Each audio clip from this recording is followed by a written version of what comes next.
Hey guys, SuperHorrorBro Mike here, and in today's video, we return to Joey Drew Studios as we explain the story that unfolds within its inky depths. This is the story of Bendy and the Dark Revival Explained. The year is 1973, exactly 10 years after the tragic events of Bendy and the Ink Machine, where we experienced Henry's never-ending cycle of torment at the hands of his old business partner, Joey Drew. Joey had once run a successful self-named cartoon studio, Joey Drew Studios, from which many famous cartoon characters of the 1930s and 1940s had been created. These included Boris the Wolf, Alice Angel, the Butcher Gang, and of course that dancing demon Bendy himself. As we learn from the story that unfolded in Bendy and the Ink Machine, Joey Drew Studios eventually fell on hard times, and this led to its closure in 1948. However, this bankruptcy the studio faced wasn't simply born from the costs of animating cartoons, but rather from a sinister and inhumane partnership between Joey Drew and the Gent Corporation. With Gent's help, Joey used a new kind of ink known as thick ink, which flowed from a device known as the Ink Machine, to secretly trap souls of studio workers and rebirth them as living cartoon mascots. Though this process didn't work as planned, and instead bore out inky monstrosities such as the Goopy Searchers and barely human Lost Ones. Other experiments were more successful, such as Boris the Wolf and two versions of Alice. Joey's end goal was to open an amusement park that would draw people far and wide with its promise of living cartoon mascots. However, this nightmarish vision was never fully realised. The studio ran out of funds, and Joey ended up owing the Gent Corporation an unthinkable amount of money, and the doors were eventually closed for good. The dark secrets of the studio buried from public knowledge forever. Joey ended up as a washed-up recluse, vanishing from the public eye and living out his final days in a crummy apartment in downtown New York. However, as we see during the final moments of the original game, he kept hold of the Ink Machine for reasons unknown. We learn that Joey eventually died in 1971, but an old friend of Joey's, business tycoon Nathan Arch, didn't wish to see his legacy fade from the annals of history. Nathan purchased Joey's entire estate, including everything Bendy related, and planned a grand revival of the franchise at his newly founded animation studio, Archgate Pictures. My old friend Joey knew the thrills of bringing characters to life, rest his soul. Maybe with a bit of elbow grease and a small cash investment, I can resurrect the past. The papers are signed, the animation staff is hired, Archgate Pictures is open for business. As of 9 o'clock this morning, Bendy and all his little cartoon friends now belong to me. I'll admit it's strange owning a dear friend's legacy, but I think Joey would be content knowing it's safely in my hands. With Archgate Pictures, Nathan Arch planned to bring Joey Drew's cartoon creations to a new audience, and so hired a team of animators to help realise this dream. One of these animators was a young girl named Audrey, and it is here on a fateful, stormy night that our story begins. Audrey is working late, the last animator in the building, as she races to meet a brutal deadline. She heads to the elevator for a much-needed cup of coffee, but as she enters, is startled by the studio janitor Wilson.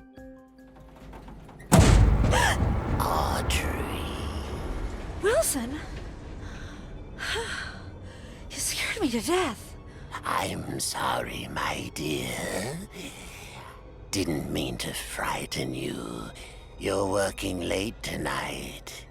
A pretty girl like you shouldn't be wandering around all by yourself. Mind if I step in? Of course not. Thank you, Audrey. The elevator breaks down on the wrong floor, and so Wilson heads into a back room to fix it. Audrey finds herself wandering around an exhibit dedicated to the late Joey Drew. Throughout this historical archive, we see many familiar remnants from the old studio, including the Ink Machine itself. Though it appears some have been misplaced, as 6 pedestals are missing their memorabilia. While Wilson gets to work fixing up the elevator, he asks Audrey if she can locate and return these relics. These are a record, Bendy plush, Joey's autobiography, an inkwell, a spanner, and a gear. Once all of these items have been retrieved and placed upon their respective plinths, Wilson asks Audrey to flip a switch connected to the ink machine at the back of a room. Upon doing so, the creepy janitor's friendly demeanour transforms into something far more sinister. He grabs Audrey and the two are consumed by the ink now flowing from the machine. Come find me, Audrey. Come find me, and I'll show you your purpose. I'll show you the truth. This can't be real. And now, we die. What are you doing? Oh no!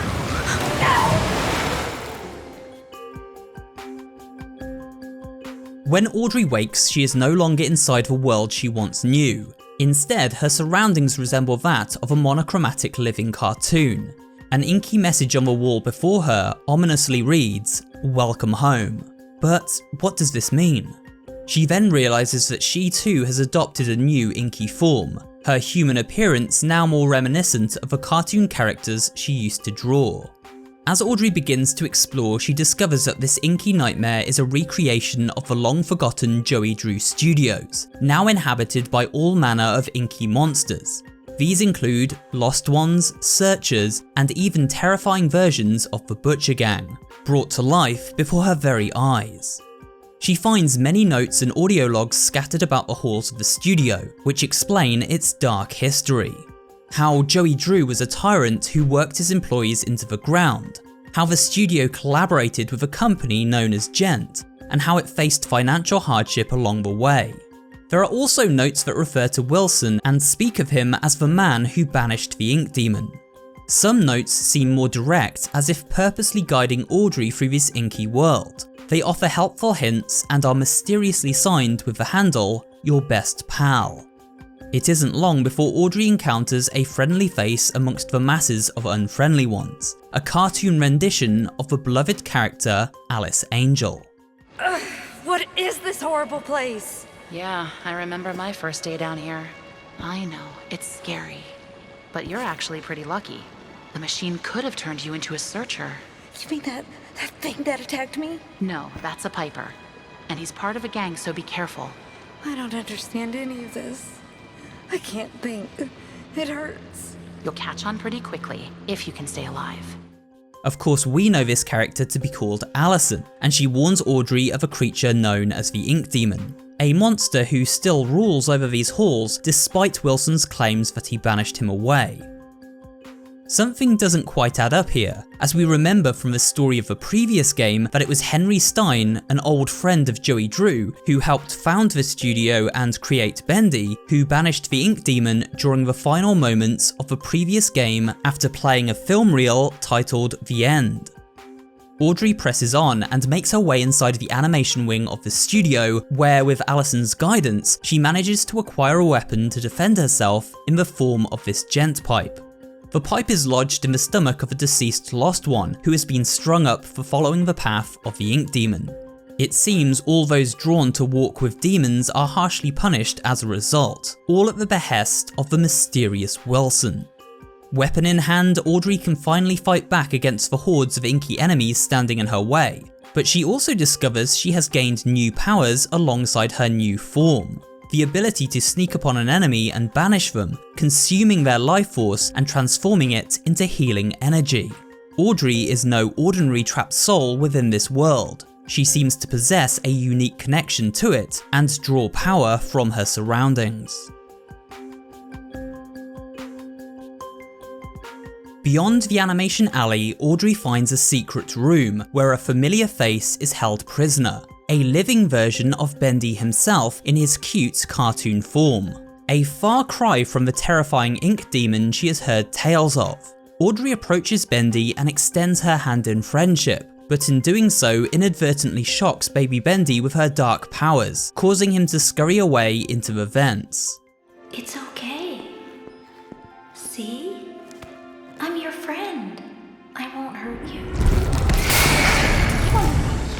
I'm sorry. I didn't know that would happen. I promise. I'm so sorry. After this encounter with Cartoon Bendy, Audrey finally meets the real terror, the Ink Demon himself, who has evolved far beyond the form Henry encountered 10 years earlier. This twisted version of the Ink Demon has a voice, speaking to Audrey as he stalks her through the halls of the studio. Who are you? Tell me your sweet name, that I may devour it.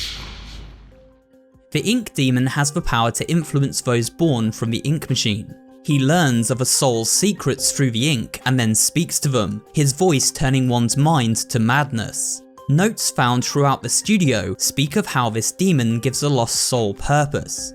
While his words are lies, he has an intoxicating pull, an allure that many cannot resist. It seems the lost souls of Joey Drew Studios all seek out their purpose after being reborn into this inky realm. The reality is far darker. The Ink Demon uses his influence to lead the inhabitants of this world to their deaths, consuming them should they cross his path. Some are then reborn back into the studio in a new inky form, but others are less fortunate, becoming trapped between the real world and the ink world, ghosts of the machine. Audrey must now outwit the Ink Demon by taking refuge in vents and lockers whenever he is near. If she fails to reach a suitable hiding spot before the monster locates her, then she is forever consumed. Audrey's journey is long and hazardous, and along the way she encounters a few new friends. One such companion is a cheery, if goofy lost one named Porter. In return for lending Porter a helping hand, this quirky character bestows a useful new ability upon Audrey by connecting with her through the ink. The power to teleport short distances, which helps for both dodging enemies as well as reaching previously unreachable areas of the studio. There are new enemies abound too. The first of these is the fourth member of the Butcher Gang, previously unknown and with good reason. Her name is Carly, and she is a mischievous ghost who can appear out of thin air, charging down anyone who stands in her way. Carly was the design of an underappreciated artist by the name of Jane Todd, whose fellow artists mocked her creation and dismissed it. Jane then became set on bringing Carly to life and decided to approach Joey Drew to make this happen. This story echoes the fate of Susie Campbell in the previous Bendy game, the original voice actress for Alice Angel, who became obsessed with the character she portrayed on screen and eventually ended up as a research subject for Joey Drew, who trapped her soul within the ink machine and created a twisted version of Alice, whose imperfection led her to become lost in madness as she sought to become perfect. So could it be that Jane Todd ended up as the soul trapped inside Carly? Another experiment of a collaboration between Joey and the Gent Corporation. Maybe, but that's a theory for another video. After encountering Carly, Audrey finds her way to the studio elevators. Hoping they will lead her out of the studio and back to the outside world, she steps inside, but her ascent is soon interrupted by a mysterious voice. Unauthorized surface elevator in use. Manual lift ejection activated.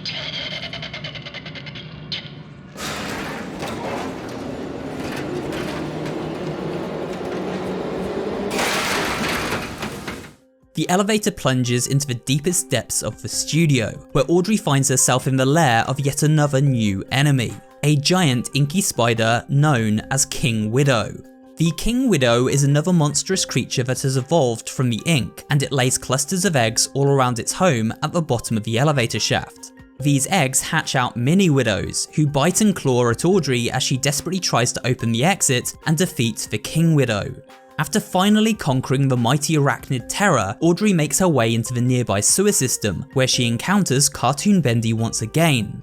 However, after their shocking first encounter, the little fella isn't too trusting and scampers off once more. Audrey chases after him, but as she emerges into the sewer system, she is greeted not by Bendy, but instead an unexpected figure from the past.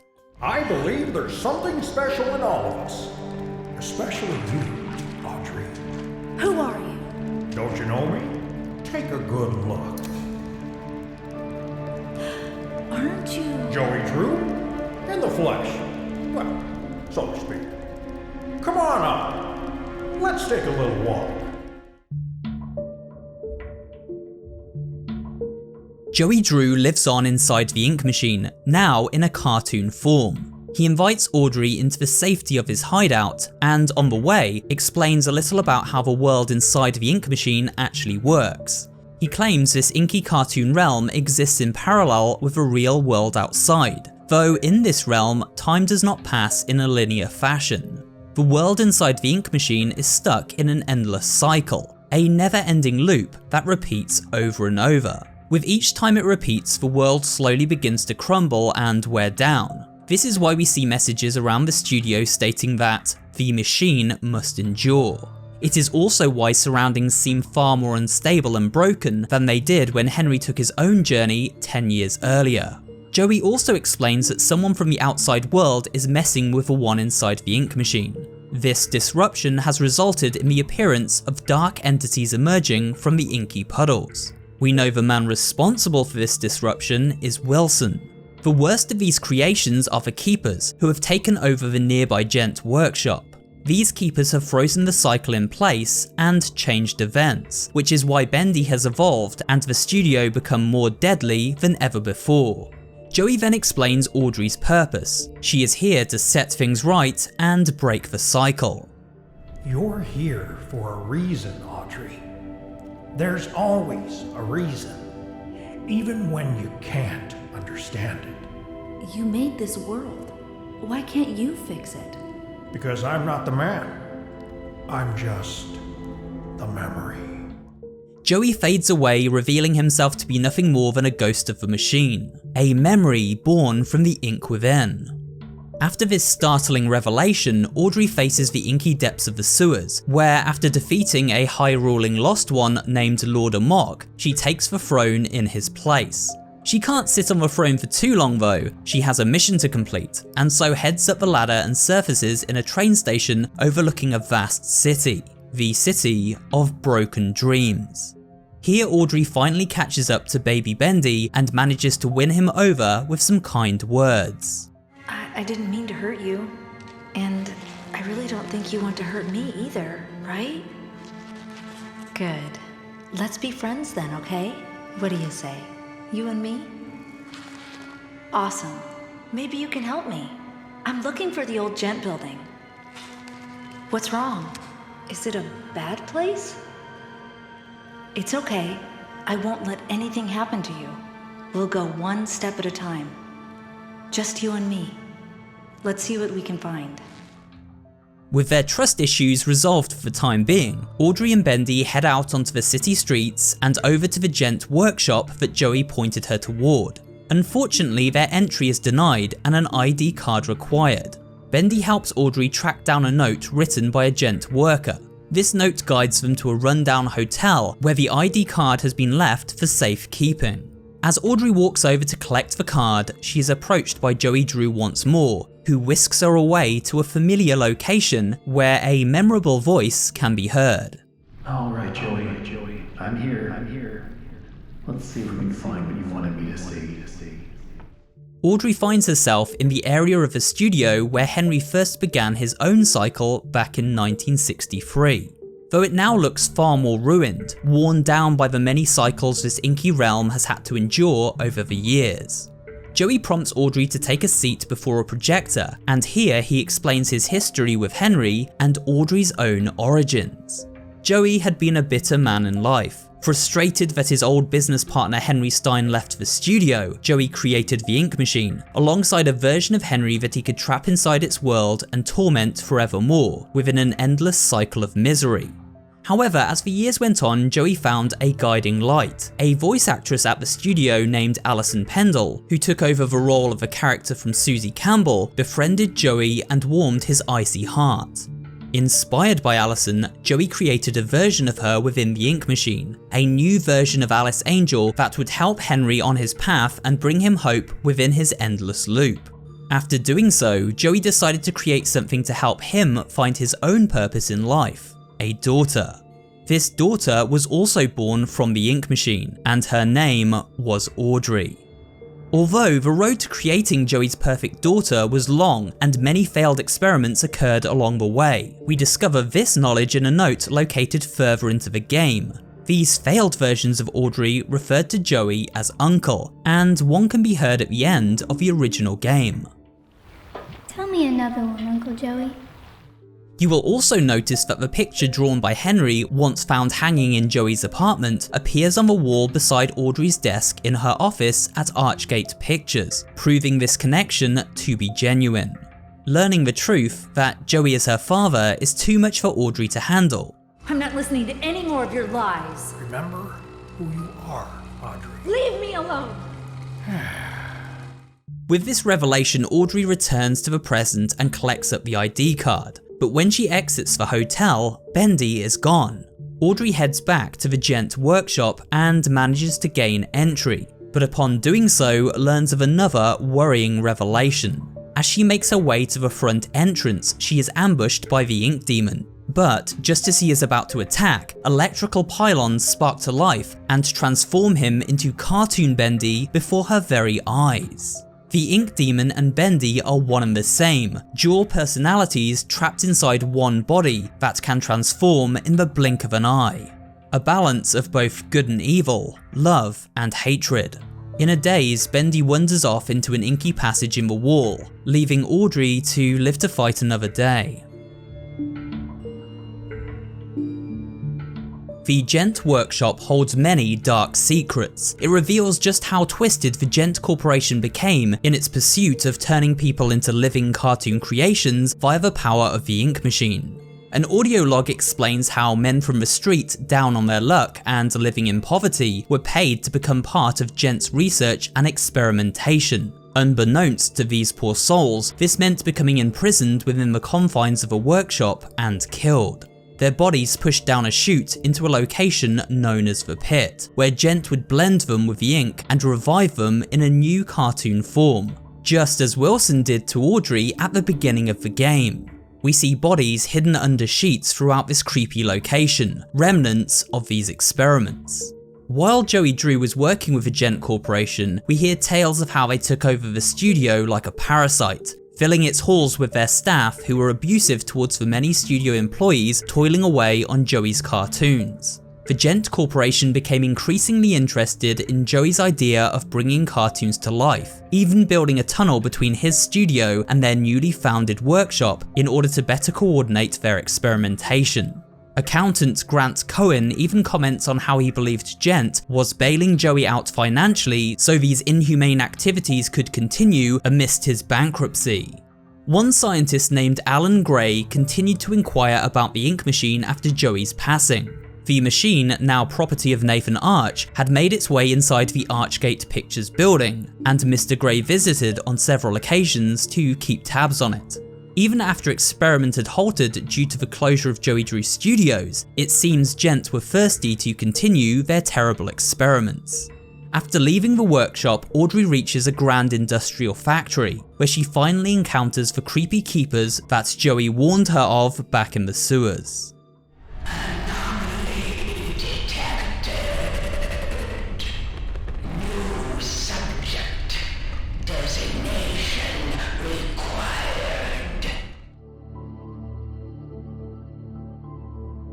As Audrey approaches the factory, she is trapped in a room by the keepers, who appear on a set of giant monitors to interrogate her. When they discover she wishes to speak to Wilson, they deem her hazardous and attempt to kill her with toxic gas.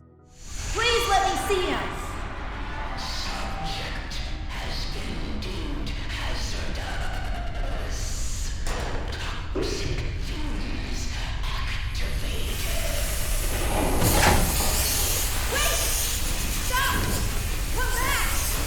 Audrey manages to smash open a duct and quickly escape into the vent system, making her way stealthily inside the factory. The keepers are mechanical banshees created by Wilson to govern and keep order within this altered version of the inky realm. He drew them into reality and gave them life, but they have made things much worse. So how did this occur? Well, from notes and audio logs picked up around the studio, we learn a little bit more about Wilson's story. Wilson was a worker at Archgate Pictures, who was working on the delivery dock one morning when the ink machine was delivered from Joey Drew Studios. While most of the staff had no idea of the ink machine's purpose, thinking it to simply be a cool looking contraption from Joey Drew Studios' past, Wilson instantly knew it held many dark secrets. Wilson never fit in around the studio. He was outcast and ignored by his co-workers for his unusual appearance. But Wilson used their cruel judgments to his own advantage. Due to his appearance, he could become anyone, a producer, an artist, or even a lowly janitor, fitting in like a chameleon around the studio. His original role at Archgate is unclear, though it is suggested that he may have been an artist himself at one point. His janitor role gave him access to the Archgate building after hours, and access to every room as it was his duty to clean up the place. And so Wilson secretly conducted his own experiments with the ink machine and that very special ink every night after hours. This led to him finding a way to remold the inky world how he saw fit. This began with the capture of the Ink Demon. After Bendy had been imprisoned by the Keepers, Wilson tasked them with terminating him. However, this termination did not work, as Bendy was far too resilient, and so a series of torturous experiments were carried out that inflicted great pain and suffering upon the poor creature. Keepers have administered quarter-hourly sessions of physical tortures and surgical invasions to wear down his powers. With no way to destroy the Ink Demon, the Keepers came up with an alternate solution. They created a new inky form for Bendy, one that resembled his cute and mischievous guise from the cartoons. The murderous Ink Demon was placed inside this new form, which seemed to bring out Bendy's good side, especially when shown affection from others. However, the Ink Demon's evil side had grown more vengeful and hateful than ever before as a result of the pain and torture he was put through at Wilson's hand. He gained a higher level of intelligence too, evolving over the many cycles to the point where he could finally talk and influence others through the ink. It is unclear why Bendy switches between these two forms, but he seems to have a dual personality and, depending on his current mood, alters between the two, almost like an Incredible Hulk style concept. The electrical pylons seen earlier keep the demon away from Wilson's factory and the Keepers who tortured him. As long as these pylons are active, Wilson can hide away in safety, claiming that he banished the Ink Demon so that other souls lost within this inky world will feel he is protecting them and therefore do his bidding. Though it seems many of the studio's inky denizens despise Wilson and fear his influence over their inky habitat.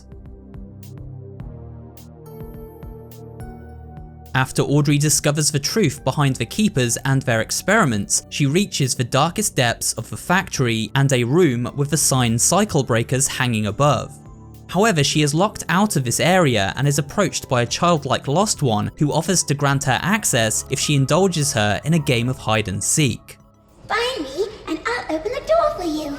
I promise. Look away while I hide and no peeking. This lost one is known as Heidi, and she may be one of the failed versions of Audrey that Joey Drew tried to create when using the ink machine to birth a daughter of his own, one of the little girls that referred to him as Uncle Joey. This would explain her childlike voice and mannerisms. Audrey finds Heidi and in return is given a new power, the ability to travel through the inky pipes around the studio with ease. She is also granted access to the cycle breaker room. This ominous area is full of prison cells, each housing characters familiar to anyone with knowledge of Henry's original journey through the studio.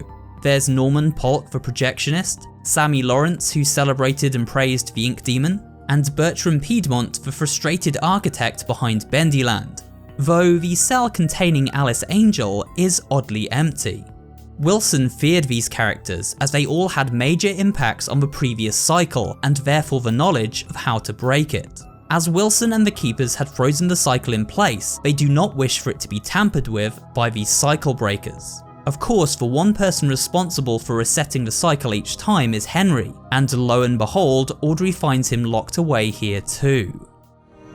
My name is Henry. Have you been a prisoner long? When the Keepers think you're a threat to their plans, they lock you away. forever. I'm what they call a cycle breaker. Once upon a time, I knew how to start the cycle over. And when that happens, everything begins again. Completely new.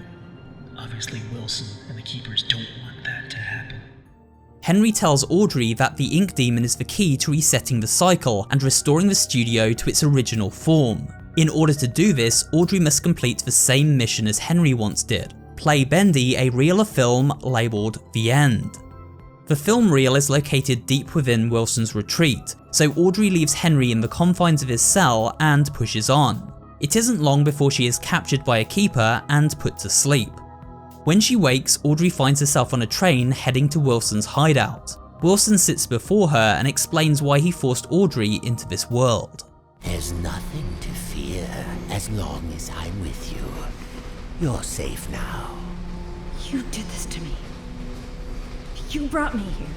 Turned me into this thing. This doesn't make sense. I've never done anything to you. Open your eyes and look around you. None of this makes sense. Drawn walls, nightmarish creatures, an ancient studio that died out almost 30 years ago. It's all fiction, utter nonsense. And yet, in here, it exists. Wilson tells us that while the world inside the ink machine is fictitious, anything created within can then be born into reality. This was always Joey's plan, to create living cartoons inside the ink machine and then birth them into reality. A vision he realised in part with the birth of Audrey. Wilson also tells Audrey that he needs to help her save his father's life, and so she agrees to hear him out and follow him into the retreat. Here, the Keepers strip her of her weapons and, using the electrical pylons, subdue her supernatural powers. She then follows Wilson into his mansion, where he introduces her to a mechanical, doll-like figure named Betty. A quick rest will do you good. Betty will show you to your room. She's my housekeeper, among other things. You never actually killed the ink demon, did you? No, he's too powerful to destroy. So we sealed him away, trapped him in a different form, one that was smaller, harmless. Bendy. It was a fitting prison, although he seems to have found a way to free himself. But enough talk. We'll deal with that soon enough. There's some nice fresh blankets all laid out for you. You'll be dreaming in no time. Wait, Wilson? One more thing. If you needed my help, why didn't you just ask? Would you have believed me? Come along, and no more dawdling. This way now. Betty is Wilson's housekeeper and shows Audrey to her room. She seems friendly and puts Audrey's mind at ease about Wilson. He seems to look after all those that live here, and this kindness plants seeds of doubt in Audrey's mind. She begins to think that maybe Wilson's intentions are good after all. Betty prepares a sleeping remedy to help Audrey get some rest, but after drinking the potent concoction, Alice Angel breaks into Audrey's room and kidnaps her. When Audrey wakes up, she is strapped to an electric chair in the north wing, an off-limits area of Wilson's retreat where nobody dares venture. Alice is throwing a dinner party in Audrey's honour, but her intentions are not heavenly. Instead, Alice wishes to toy with and torture Audrey, consuming her heart in her continued pursuit to become perfect. But for now, let's have fun. Plenty of time for a bloodbath later. Ooh, how about a game? Let's all play a game of riddles. Riddles? What a wonderful idea! Audrey is tasked with completing a puzzle which involves lining up various animal pictures in the correct order, and then pulling a lever to power up the electric chair. She gains hints as to the correct order from Alice's dinner guests, who are bound to chairs around the table. If Audrey guesses the correct order, then the dinner guests fry. If not, she will cook instead. After correctly lining up the pictures, the guests are electrocuted, freeing Audrey and sending Alice Angel into a vengeful wrath. She loads up a Tommy gun and proceeds to try and shoot Audrey as she makes her way through the north wing. Eventually, Audrey manages to outflank Alice and knock her from her post on the balcony. The two fall to the floor and begin to fight it out, but just as Audrey seems bested, a cutlass is thrust through Alice's chest and Audrey is saved by a friend from the past.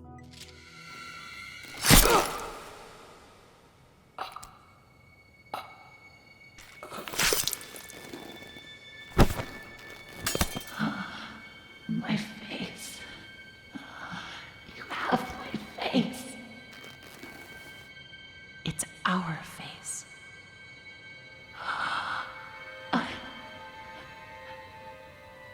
Beautiful. Always were.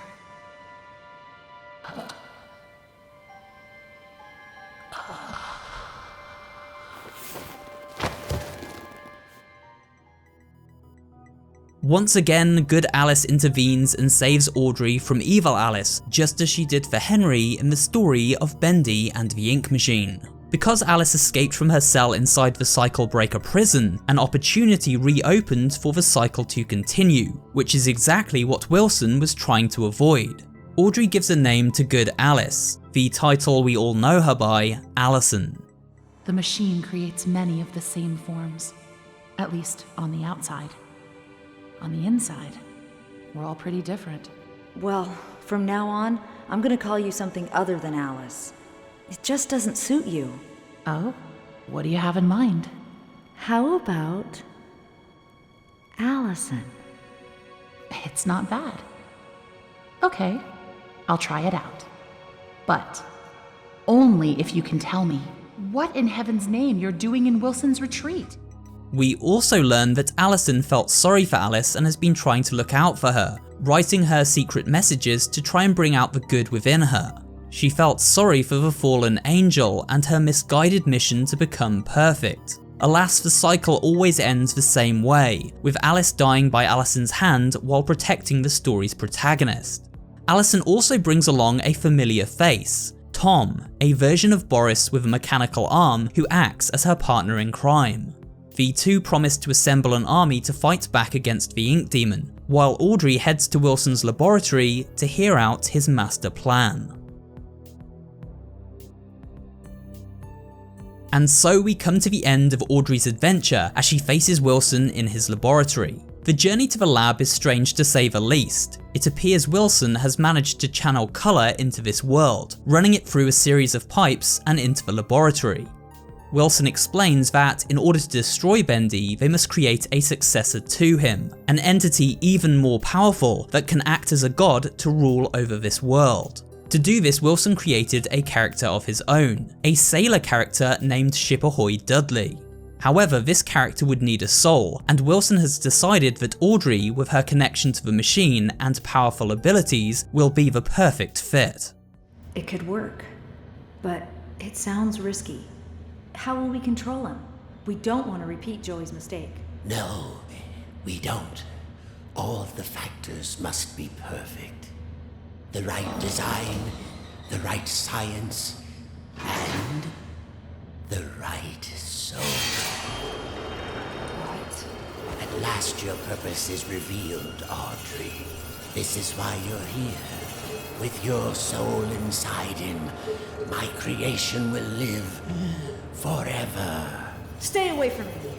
Wilson also reveals that he is in fact the son of Nathan Arch, explaining that he resented his father, who never showed him any kind of love or encouragement, as he didn't live up to the business tycoon's high expectations.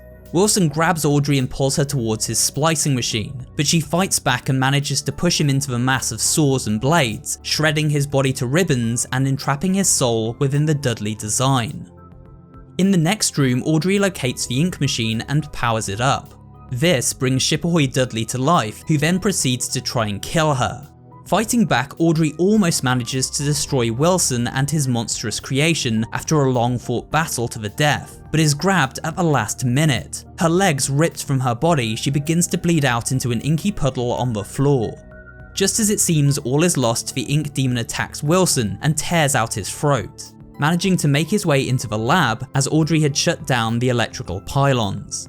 He then approaches Audrey as she breathes her last breath and offers her a way to survive by merging with him and becoming a singular entity.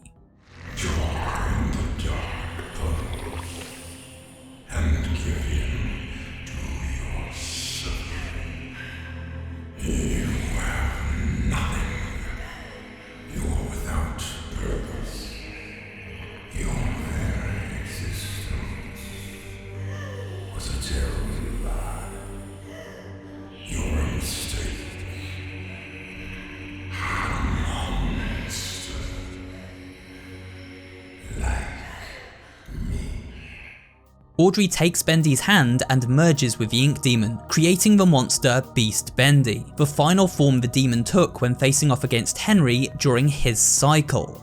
Joey Drew then materializes before them and tries to reason with Audrey. He tells her to fight the darkness and take control, but before she can, he falls victim to the wrath of the ink demon.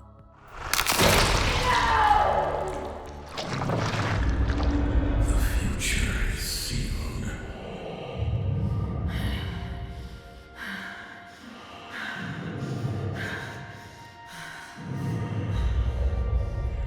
What do you think you're doing? I'm starting over. What?